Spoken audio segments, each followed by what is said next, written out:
윤석열 정권에서 저질렀다는 짓들이 너무나 많다 보니까 지금 이거에 뿌리를 뽑는데도 많은 에너지와 자원이 소모가 될 것 같습니다.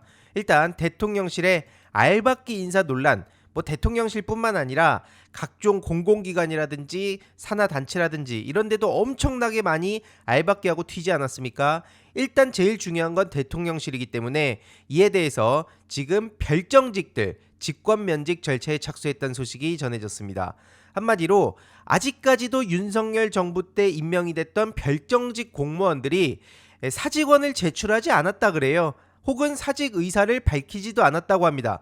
그래서 그 6명에 대한 직권 면직 절차에 착수했다라고 보시면 되고요. 면직 사유도 있습니다. 그냥 저들은 또 들어 누우면서 탄압이네 뭐네 떠들어댈 수 있는데 윤석열 임기 종료가 됐으니까 당연히 임용 목적 소멸된 거 아니냐. 그래서 지금 하나씩 절차를 밟고 있다라고 볼 수 있고요. 아직까지 갈 길이 멉니다. 일부는 심지어 연락이 닿지 않는다고 하는데 대놓고 이러는 거죠. 일부러 저러는 겁니다. 들어 눕고 있는 거예요. 그리고 지금 국정기획위원회가 굉장히 중요하지 않습니까? 인수위 없이 출범한 정부이기 때문에 사실상 인수위 역할을 해서 이 국정위가 굉장히 중요하고 특히 업무 보고가 너무나 중요합니다. 근데 지금 어떤 일들이 벌어지고 있는지 덕후에 간략하게 요약본이 올라왔는데요. 한마디로 해양수산부에서도 보고 자료가 유출이 된다든지 아니면은 설명과 태도가 불명확하다든지 그리고 방통위 같은 경우에도 지금 막 깽판을 치고 있는 상황입니다. 한마디로 윤석열 정부 때 지들이 했던 짓들을 어떻게든 덮으려고 그냥 대충 또 지나가려고 하는 것 같은데 이에 대해서 보고가 무의미하다 이렇게 판단할 수밖에 없는 거죠. 언론 탄압 관련해서도 정당한 조치였다 그러고 아예 저런 식으로 대놓고 깽판을 치고 있는 겁니다. 검찰은 말할 것도 없죠. 기본도 안 갖춰져 있고 형식도 안 지키고 대통령 핵심 공약은 다 빼놓고 오히려 검찰의 권한을 더 늘려달라 이따위 소리를 하고 있으니 이거는 제정신이 아니란 얘기가 나올 수밖에 없습니다. 참고로 조승래 국정기획위원회 대변인은 지금 감사원에도 반성 사례를 보고해라. 감사원이 대놓고 돌격대 역할을 했던 거 우리가 다 보지 않았습니까? 그래서 감사원에도 반성 사례를 한번 보고해라. 이렇게 지금 하나씩 조치를 취하고 있습니다. 여기서 사례를 보고 안 하면 어떻게 되겠습니까? 하든 안 하든 감사원도 당연히 책임을 피할 수 없는 아주 딜레마적인 상황에 빠졌다고 볼 수 있고요. 이와 관련해서도 계속 전해드리도록 하겠습니다.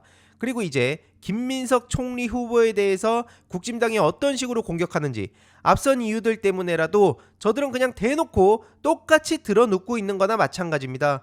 긴급 의총까지 열면서 김민석은 반드시 막아야 된다. 왜 그러겠습니까? 어떻게든 정권 초반부터 무조건 흔들겠다. 대놓고 해방을 놓겠다는 거죠. 조배수, 김기현 등등 별의 별 꼬투리를 잡으면서 지금 공격을 하고 있는데 이에 진성준 정책위의장은 이렇게 언급했습니다. 지금 인신공격하고 흠집내가지고 반사이익 취하는 걸 도대체 언제까지 할 거냐.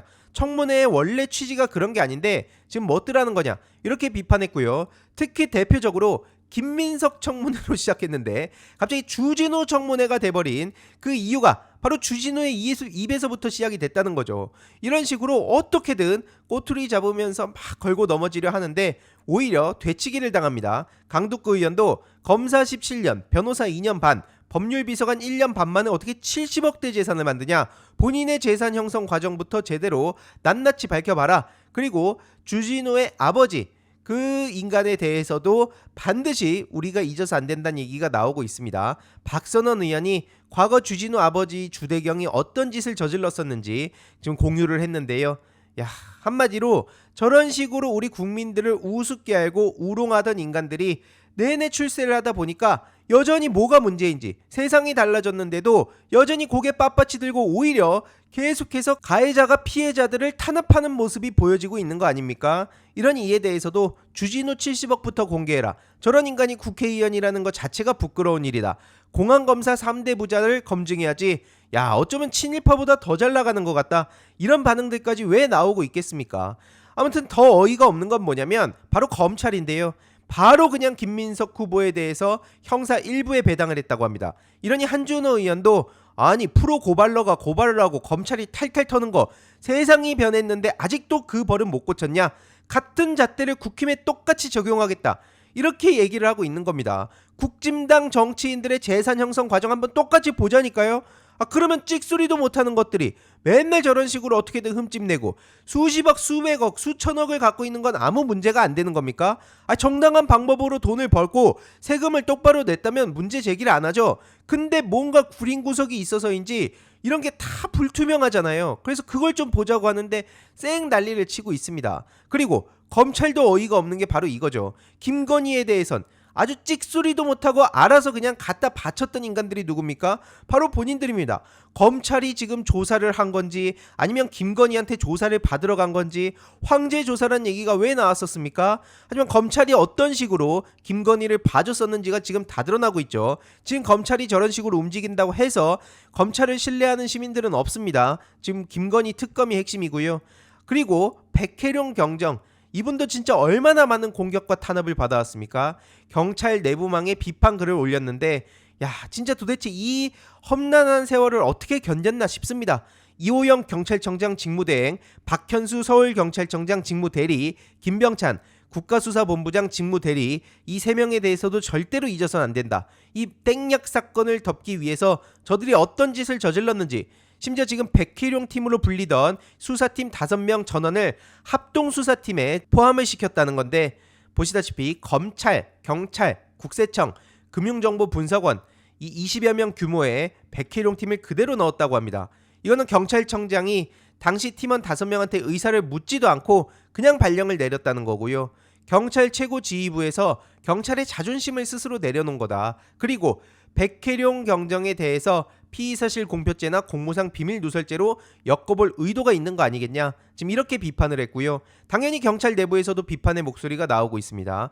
앞서 말씀드린 그 3명, 이들은 세관땡약 사건을 주도적으로 은폐하려 한 용의자인데 다시 수사하도록 한 거는 대놓고 덮겠다는 거 아니냐.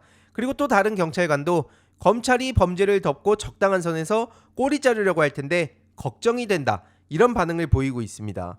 그래서 내란 특검, 김건희 특검, 최혜병 특검, 이 3대 특검이 굉장히 중요하고, 동시에 이 땡약 관련해서도 절대로 이런 식으로 꼬리 자르기를 못하도록 우리가 계속 관심을 가져야 된다는 중요한 이유인 거죠. 그리고 그 땡약 관련해서도 지금 김건희 씨 관련한 얘기들이 여기저기서 나오고 있거든요. 그래서 이거는 우리가 계속 관심을 가져야 된다. 그리고 내란 특검, 김용현에 대해서 제일 주목해볼 필요가 있습니다. 영장 관련 23일에 첫 신문을 한다고 하니 우리가 이게 어떻게 될지도 계속 저도 그 관심을 가지고 다 같이 주위에 또 소식을 전할 필요가 있다. 왜냐면 26일에 1심 6개월 구속기간 만료로 석방을 앞두고 있습니다. 그래서 추가 기소를 한 건 이거를 막기 위한 조치이기 때문에 굉장히 중요하다는 거고요. 김용현 같은 게 나오면 어떻게 되겠습니까? 그래서 계속 관심 갖고 김용현에 대해서 주위에도 많이 알릴 필요가 있다. 제일 중요합니다. 그래서 오늘 영상은 이 정도로 마무리를 하고요. 내일 일요일 오후 3시 제가 fem코 사설 도박장, 빠찡코나 마찬가지인 fem친코, 제가 계속 말씀드리지 않았습니까? 이 fem코 안에서 어떤 일들이 벌어지고 있었는지, 지금 아직까지 공론화된 거는 일부에 불과합니다. 잉토 복권이라는 것도 있었습니다. 참고로 보시면 fem생 한방, 한마디로 인생 한방, 이 얘기를 뜻하는 거죠. 이들이 fem코 안에서 어떤 짓들을 저지르고 있었는지 내일 오후 3시 실제 구체적인 fem코 네임드 사례를 토대로 하나씩 말씀을 드리도록 하겠습니다. 진짜 끔찍합니다. 그냥 도박장이에요, 도박장. 내일 오후 3시에 뵙도록 하겠습니다. 이번 영상도 재미있게 보셨다면 구독과 멤버십 부탁드립니다. 특히 멤버십 희동이님들께 정말 감사드린다는 점 다시 한번 말씀드리고요. 주위에도 널리 공유 부탁드리겠습니다.